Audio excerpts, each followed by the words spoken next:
خواب دیکھنے والا یعقوب کے 12 بیٹے تھے، مگر وہ اپنے بیٹے یوسف کو سب سے زیادہ پیار کرتا تھا۔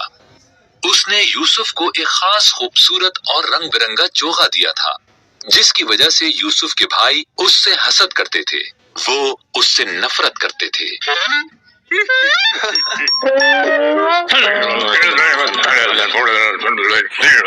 یوسف نے بڑے خاص خواب بھی دیکھے۔ اس نے کہا، میں نے خواب میں دیکھا کہ ہم گندم کے پولے باندھ رہے ہیں اور تمہارے پولے نے میرے پولے کو سجدہ کیا ہے۔ تب یوسف کے بھائی اس سے اور بھی زیادہ نفرت کرنے لگے۔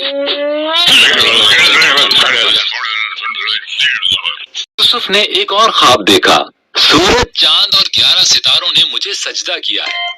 یہ سن کر اس کے باپ اور بھائیوں کو غصہ آیا۔ تمہارا مطلب ہے تم ہم پر حکومت کرو گے؟ ایک دن یوسف کے بھائی کھیتوں میں بھیڑیں چرانے گئے۔ انہوں نے دیکھا کہ وہ اس سے ملنے کو آ رہا ہے۔ انہوں نے منصوبہ بنایا کہ وہ اسے قتل کر کے اس کے خوابوں کا خاتمہ کر دیں گے۔ روبن نے کہا، اپنے ہی بھائی کو مارنا درست نہیں، ہم اسے اس خالی کنویں میں پھینک دیتے ہیں۔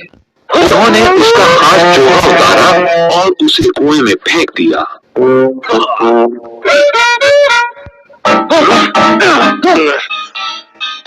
اسماعیلیوں کا ایک تجارتی قافلہ مصر کو جاتے ہوئے وہاں سے گزرا۔ یہودا نے مشورہ دیا، ہم یوسف کو ان کے ہاتھ بیچ دیتے ہیں۔